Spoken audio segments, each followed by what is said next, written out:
मेरा नाम बिंदिया है। मेरा काम लोगों से भीख मांगना है। मैं दिन भर भीख मांगती थी तो अच्छे खासे पैसे मिल जाते थे।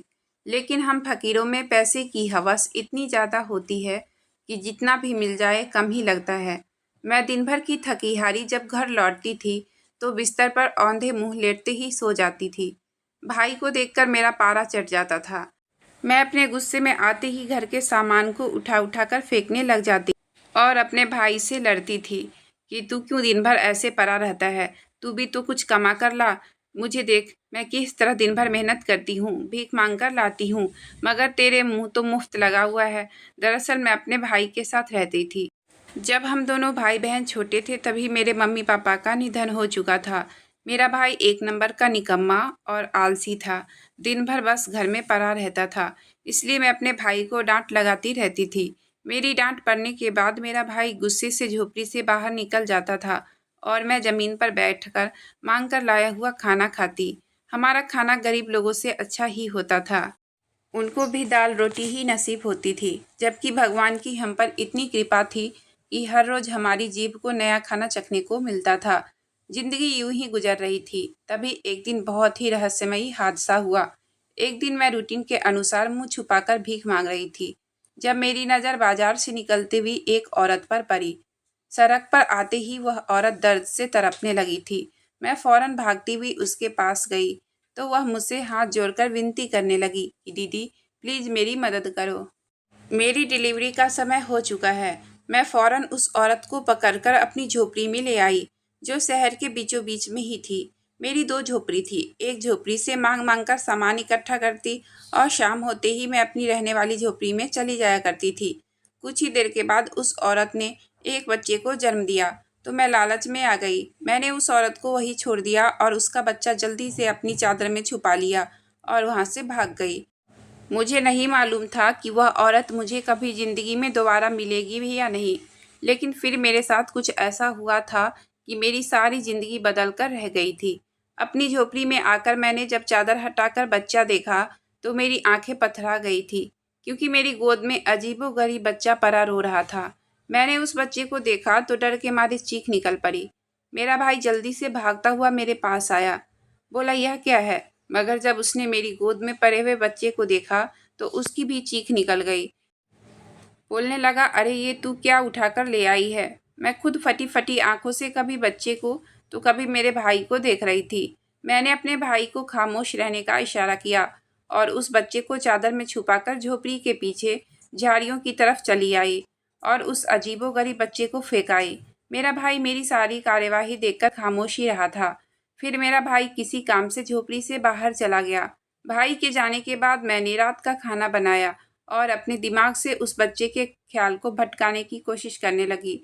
फिर जब भाई आया तो हम दोनों भाई बहन ने खाना खाया और सोने के लिए लेट गए। आज कुत्ते बहुत ज़ोर ज़ोर से भौंक रहे थे। मुझे मेरा ज़मीर अंदर से कचोट रहा था कि कुछ ही देर में वह कुत्ते उस बच्चे को चीर फाड़ डालेंगे। मैं बहुत बेचैनी से लेटी हुई थी। फिर मेरा भाई बोला, बिंदिया, हम फकीर लोग हैं, लोगों को दुआएं देकर पैसे लेते हैं। हम भला कब से इतने जालिम हो गए कि लोगों से उसके बच्चे छीनकर कुत्तों के सामने डाल दें। भाई की बात सुनकर मैं कांप उठी थी। मैं जल्दी से चटाई से उठी और बड़ा सा डंडा उठाकर बाहर की तरफ भागी। मेरा भाई भी मेरे पीछे ही आया था। उसके हाथ में भी कुत्तों को भगाने के लिए मोटा सा डंडा था। हम जल्दी से झाड़ियों की तरफ भागे थे। मैं जल्दी से आगे बढ़कर उस बच्चे को उठा ली थी। भगवान की कृपा थी कि वह बच्चा बिल्कुल ठीक था। उसे अब तक खरोंचें भी नहीं आई थी। मैं उस बच्चे को झोपड़ी में ले आई। मैंने उसे नहलाया धुलाया, मोटे कपड़े में लपेटकर अपने साथ लिटा लिया। वह भूख की वजह से रोने लगा था। वह बच्चा बहुत कमज़ोर सा था। उसके दो सर थे जो कि आपस में जुटे हुए थे। उसकी आंखें अंदर की तरफ धंसी हुई थी और उसकी नाक बहुत लंबी थी। मेरा भाई इस बच्चे को देखकर हंस पड़ा। बोला, बिंदिया, तुझे पूरी दुनिया में यही बच्चा चुराने को मिला था। मैं खामोश रही। मैंने उस नन्हे से बच्चे की खूब देखभाल की। फिर जब वह जरा बेहतर हुआ तो मैं उसे अपने साथ ले जाकर भीख मांगने लगी थी। मगर यह देखकर तो मेरी हैरत की हद ना रही। सब लोग उस अजीब बच्चे को मेरी गोद में देखकर बड़ी दुगुनी भीख दे जाया करते थे। लोग अजीबोगरीब बच्चे को देखकर डर जाया करते थे और अपने बच्चों के ऊपर की आफत वाला उतारकर मेरे हाथ में थमा देते थे। 2 दिन में ही मेरी कमाई 4 गुनी से भी ज़्यादा हो गई थी। मैंने उस बच्चे का नाम धन्य रख दिया था, क्योंकि वह बच्चा हमारे लिए बहुत ही धन्य था। मेरा भाई भी मेरी दुगुनी कमाई से बहुत खुश था, मगर मुझे अंदर ही अंदर एक बेचैनी सी रहती थी। मुझे यही डर रहता था कि कहीं उस बच्चे की असली माँ मुझे देख ना ले, वह मुझसे बच्चा छीन लेगी तो मुझे जेल करवा देगी। लेकिन मुझे क्या मालूम था कि कुदरत ने उस बच्चे के लिए कुछ और ही सोच रखा है। डर के मारे कुछ दिन बाद मैं अपने भाई के साथ दूसरे शहर रहने चली गई। वह मेरी बात मानने के हक में नहीं था, मगर मेरी जिद के आगे उसकी एक ना चली।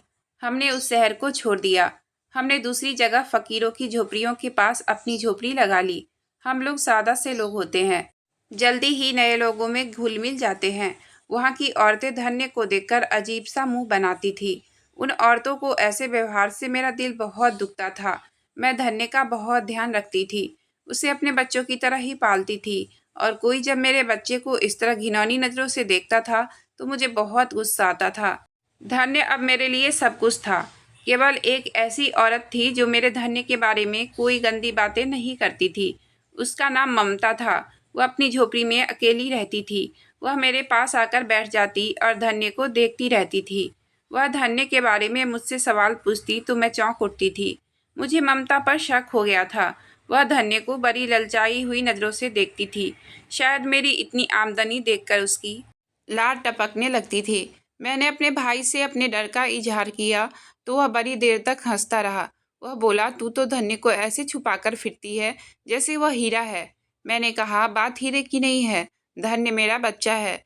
मैंने माँ बनकर उसको पाला है और मैं अपने बच्चे से अब दूर नहीं रह सकती। यह मेरे जीने का सहारा है। मैं अब ममता से ज़्यादा बातचीत नहीं करती थी। मैंने उसको एक दिन बताया कि ममता, मेरे धन्य को मुझसे बहुत ज़्यादा लगाव है। वह तो मेरे अलावा किसी के साथ रह भी नहीं सकता, किसी के हाथ का कुछ खाता भी नहीं है। भगवान ना करे अगर वह मुझसे बिछड़ गया तो मेरे बिना वह मर ही जाएगा। मेरी बात सुनकर ममता चुप हो गई थी। उससे मुझे बड़ा डर महसूस होता था। मेरे दिल में यही बात थी कि ज़रूर ममता मेरे बच्चे के पीछे पड़ी है और वह धन्य को मुझसे छीनकर ही ले जाएगी। इसलिए मैं उसको डराने के लिए ऐसी बातें करती रहती थी। धीरे धीरे ममता का व्यवहार मेरे और धन्य के साथ अब नॉर्मल होने लगा था। मुझे उस पर भरोसा होने लगा था कि वह बस धन्य से प्यार करती है, उसके इरादे गलत नहीं है। एक शाम अचानक ही धन्य की हालत बहुत खराब हो गई। उसे बहुत तेज बुखार था। मेरा भाई झोपड़ी में नहीं था। मैं बहुत परेशानी की हालत में घिरी हुई थी। तब ममता धन्य के रोने की आवाज़ सुनकर मेरे पास आई और पूछने लगी, यह क्या हुआ है इस बच्चे को? मैंने उसे धन्य की बीमारी का बताया तो वह परेशान हो गई और भागकर मेडिकल से दवाई लेकर आ गई। मैंने धन्य को दवाई दिया तो वह सो गया। ममता मेरे पास ही ज़मीन पर बैठ गई और बोली, औलाद इंसान को कितनी प्यारी होती है ना। मैंने कहा, तुम्हें कैसे पता? तुम तो कुंवारी हो। वह बोली, नहीं, मैं कुंवारी नहीं हूँ। मैं पैसे की खातिर अपनी कोख बेचने के लिए शादी की थी। बच्चा जनकर मुझे पैसे तो मिल जाते, मगर मेरा बच्चा मेरे पास नहीं रहा। वह बच्चा तो उन्हीं लोगों का हो जाता जिन्होंने मुझे ढेर सारे पैसे देने थे। इसी शर्त पर तो मैंने अपनी कोख बेची थी। इसलिए तो मैं तुम्हारे धन्य से बहुत प्यार करती हूँ। मैं हैरत से ममता की तरफ देख रही थी। मैं बोली, क्या बात हुई थी? तुम मुझे खुलकर सारी बात बताओ। वह बोली, फिर कभी बताऊंगी। इतना कहकर वह रोती हुई मेरी झोपड़ी से निकल गई थी। अब मुझे ममता थोड़ी ठीक लगने लगी थी। मैं समझ गई थी कि वह धन्य से ऐसे ही मोहब्बत करती है, क्योंकि वह अपना जना हुआ बच्चा खो चुकी है। फिर सुबह मुझे भीख मांगने जाना था, जबकि ममता घर पर ही थी। मैंने धन्य को उसके हवाले करके कहा, आज तुम इसको संभालो, मैं शाम को जल्दी लौटने की कोशिश करूंगी। ममता ने बड़ी खुशी खुशी धन्य को थाम लिया था। मैं निश्चिंत होकर भीख मांगने चली गई, मगर शाम में मेरा दिल अजीब तरह से घबरा रहा था। जल्दी ही मैं सब कुछ छोड़कर अपनी झोपड़ी की तरफ भागी थी। झोपड़ी में जाकर मैंने देखा तो वहाँ पर धन्य नहीं था और ना ही ममता थी। मेरे तो पैरों तले से ज़मीन ही निकल गई थी। मुझे समझ नहीं आ रहा था कि अब क्या करूं और कहाँ धन्य और ममता को ढूंढूं। मैं यूं ही झोपड़ियाँ के इर्द गिर्द भागने लगी और अब धन्य और ममता को आवाज़ें लगाने लगी।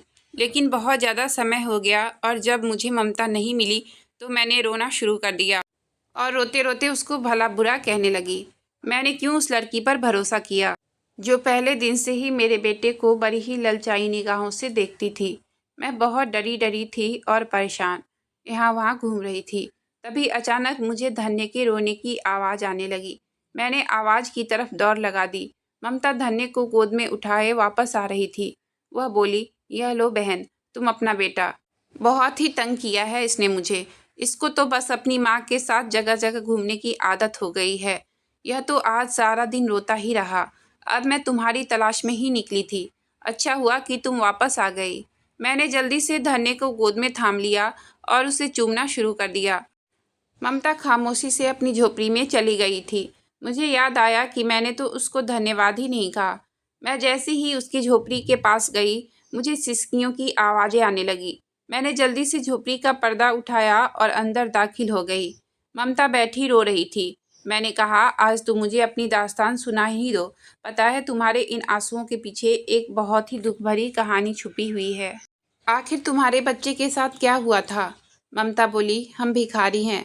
भीख मांगकर 2 वक्त की रोटी मिल जाती है तो खा लेते हैं, मगर बीमारी घिरे तो फिर उसका इलाज नहीं करवा सकते। मेरे पापा तो बहुत पहले ही बीमारी के कारण मर गए थे। मैं और मेरी माँ, हम दोनों रहते थे। लेकिन अचानक से मेरी माँ की तबीयत खराब रहने लगी और जब डॉक्टर को दिखाया तो पता चला कि उनको ब्रेन ट्यूमर है और हमारे पास इलाज के पैसे नहीं थे। लेकिन मैं अपनी माँ को किसी भी कीमत पर खोना नहीं चाहती थी और पैसे के लिए बहुत परेशान रहने लगी। एक दिन मैं मंदिर की सीढ़ी पर बैठी रो रही थी। तभी मेरे पास एक औरत आई और मुझसे पूछने लगी कि क्या हुआ बेटी, तुम क्यों रो रही हो? मैंने उसे अपने रोने का कारण बताया तो उस औरत ने जो कुछ भी मुझसे कहा उसे सुनकर मैं हैरान रह गई। लेकिन मैं अपनी माँ को बचाने के लिए किसी भी हद तक जा सकती थी। मैं घर जाकर अपनी माँ से लिपट गई। माँ हैरानी से मुझे देख रही थी। माँ कहने लगी, क्या हुआ, तुम इतनी खुश क्यों लग रही हो? मैंने कहा, माँ, आज मैं एक मंदिर की सीढ़ी पर बैठी थी। वहाँ पे मुझे एक औरत मिली। उसने मुझसे कहा है कि उन्हें अपने पति की दूसरी शादी करवाने के लिए एक लड़की चाहिए। वह एक ऐसी लड़की चाहती हैं जो उन्हें पैसों की खातिर बच्चा पैदा करके दे दे और फिर उनकी ज़िंदगी से हमेशा हमेशा के लिए चली जाए। इस काम के लिए हवेली की मालकिन हमें बहुत बड़ी रकम देने के लिए तैयार है। माँ ने मुझसे कहा, कोई ज़रूरत नहीं है तुम्हें ये सब करने की, मुझे मर जाने दो। ऐसे भी मैं अब बूढ़ी हो गई हूँ, कुछ दिन में तो मरना ही है। माँ की बात सुनकर मैं रोने लगी और उस रात मैंने खाना नहीं खाया। माँ मुझे खाना खाने के लिए मनाने लगी तो मैंने माँ से कहा कि मैं एक ही शर्त पर खाना खाऊंगी, जब आप मेरी बात मानोगी। माँ को मैंने बहुत मजबूर कर दिया और वह मान गई। फिर मैं शादी करके हवेली चली गई। मेरी मालकिन बहुत ही खूबसूरत औरत थी, मगर वह थी बहुत ही घमंडी। मेरे साथ बहुत ही गुस्से और नफ़रत से पेश आती थी। उसने मुझसे कहा कि मैं तुम्हें सिर्फ अपने पति का बच्चा पैदा करवाने के लिए यहाँ लाई हूँ। जैसे ही तुम बच्चा पैदा करके दे दोगी तो अपने पैसे लेकर यहाँ से चली जाना। उसके बाद कभी भी मुड़कर बच्चे का नाम मत लेना। मैं खुद कम उम्र लड़की थी, मुझे भला बच्चों की क्या ज़रूरत थी? मैंने तो सिर्फ अपनी माँ के इलाज के खातिर ही इतनी बड़ी कुर्बानी दी थी। मेरी शादी मालिक से हो गई थी। उनकी उम्र लगभग 35 साल थी। वह बहुत ही नरमदिल इंसान थे। उन्होंने मेरा बहुत ध्यान रखा और मुझे पता चला कि मालिक अपनी मौजूदा पत्नी के साथ खुश नहीं है। वह अपनी पत्नी की हरकतों से बहुत ही तंग थे। मालकिन बहुत ही तेज थी। मेरे साथ मालिक के सामने तो बहुत अच्छे से पेश आती थी, मगर जैसे ही मालिक घर से बाहर जाते वह मुझ पर हुक्म चलाने लग जाती थी। मुझसे घर के सारे काम भी करवाती थी। एक दिन मालकिन मुझे अपने सैंडल साफ करवाते हुए बोली कि तुम्हारी हैसियत मेरे इन्हीं सैंडलों के बराबर है। इससे आगे बढ़ने के बारे में कभी सोचना भी मत। मालकिन की बातें सुनकर मैं खामोश रही। उनकी बातों में मुझे कोई दिलचस्पी नहीं थी। मैंने तो कभी अपनी हैसियत से ऊपर सोचा ही नहीं था। मुझे तो बस पैसों से मतलब था, जो मेरी माँ के इलाज के लिए बहुत ज़रूरी थे। एक दिन मैंने मालिक को अपने प्रेग्नेंट होने की खुशखबरी सुनाई तो वह खुशी से फूले नहीं समाये। उन्होंने दुनिया जहाँ की हर खुशी मेरे कदमों में लाकर रख दी। मुझे घर की महारानी बनाकर रख दिया था। वह मुझे बेड से नीचे पैर भी नहीं रखने देते थे।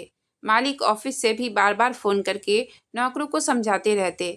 इन सारी बातों से मालकिन बहुत ज़्यादा चिढ़ गई थी। उनको लगता था कि उनका पति उनसे छीन जाएगा।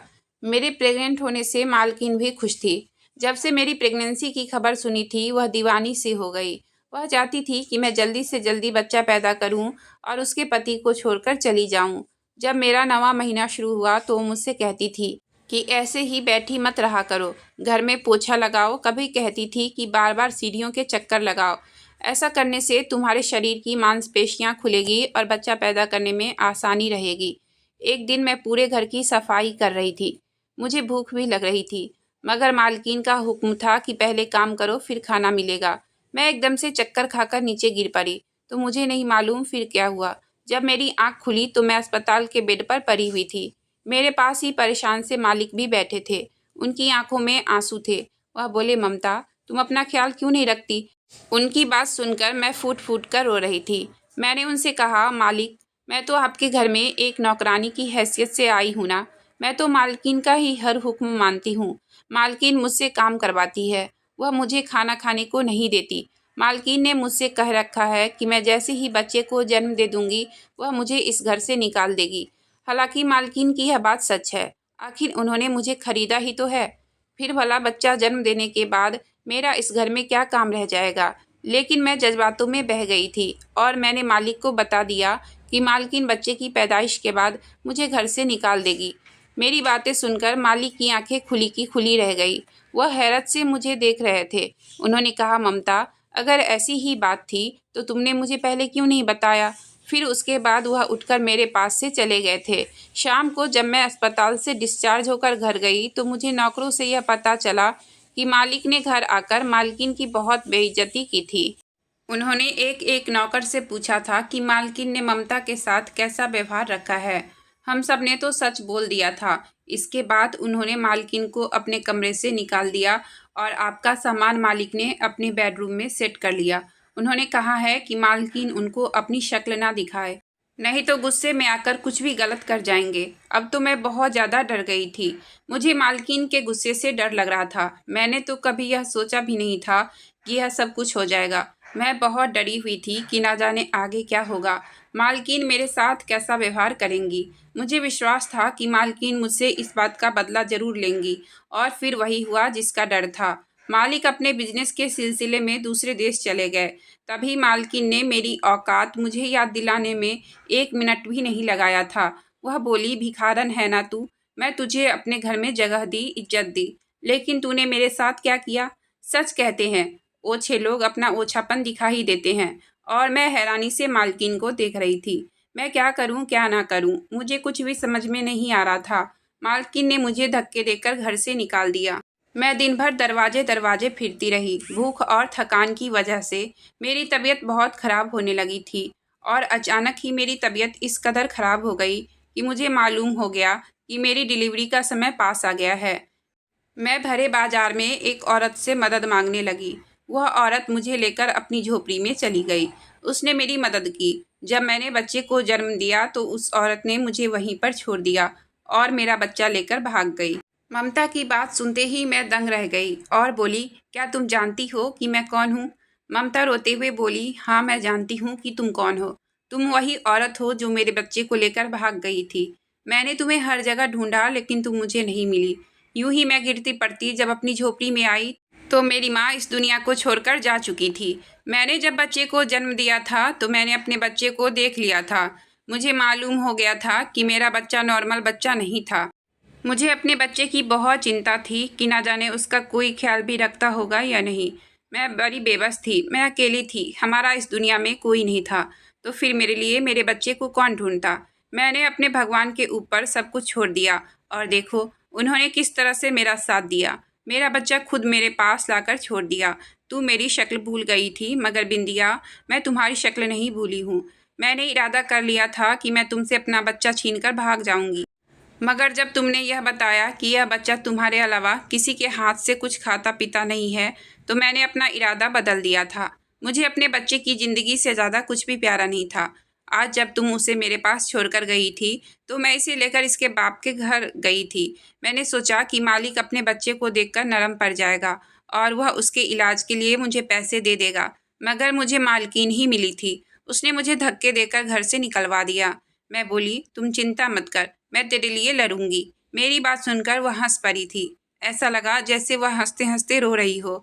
मैंने उससे उसके मालिक का नाम पूछा तो उसने अपने मालिक का नाम बताया। मुझे पता था कि आगे क्या करना है। फिर एक दिन मैं सुबह सवेरे ही उसके घर के बाहर जाकर खड़ी हो गई। जैसे ही सेठ घर से बाहर निकले मैं चिल्ला उठी कि सेठ जी, मैं आपकी पत्नी ममता का पता जानती हूँ। सेठ के चलते कदम रुक गए थे। मैंने उन्हें सारी दास्तान सुना दी थी। सारी कहानी सुनकर सेठ जी की आंखों में आंसू आ गए थे। मैंने ममता का बेटा ममता की गोद में दे दिया और जब ममता ने अपना बच्चा सेठ जी के सामने किया तो अपने बच्चे को देखकर सेठ जी के चेहरे पर दर्द भर आया था। लेकिन फिर उन्होंने अपने बेटे को गोद में उठा लिया और अपने बेटे को खूब सारा प्यार किया और फिर वह ममता को और अपने बच्चे को अपने साथ लेकर चले गए। मैं अकेली रह गई थी। मैं अपने धन्य को याद करके खूब रोती रहती थी। मेरा दिल किसी भी काम में नहीं लगता था। फिर एक दिन ममता और सेठ मुझसे मिलने आए। ममता ने बताया कि मालकिन ने खुद ही मालिक से तलाक ले ली है और वह हमारा घर छोड़कर चली गई। मुझे बहुत खुशी हुई थी कि चलो ममता का घर बस गया था। फिर ममता का पति मेरे पास आया और मेरा धन्यवाद किया कि आपने इतने दिन तक मेरे बच्चे का ख्याल रखा और मेरी पत्नी ममता से मुझे मिलवा दी। सेठ ने धन्य का इलाज करवाना शुरू कर दिया। डॉक्टर ने विश्वास दिलाया कि कुछ सर्जरी होने के बाद उसका चेहरा नॉर्मल हो जाएगा। मुझे बहुत खुशी हुई कि मेरा धन्य आम इंसानों की तरह जिंदगी बिताएगा। सेठ ने इनाम के तौर पर हम दोनों भाई बहन को अपनी योग्यता के अनुसार अपनी कंपनी में काम दे दिया और मेरी शादी उन्होंने अपनी ही कंपनी में काम करने वाले लड़के से करवा दी। मैं अपने पति के साथ बहुत खुश हूँ, लेकिन मुझे अपने धन्य की याद बहुत आती है और कभी कभी मैं उससे मिलने चली जाती हूँ। उससे मिलकर मेरे कलेजे को ठंडक मिलती है।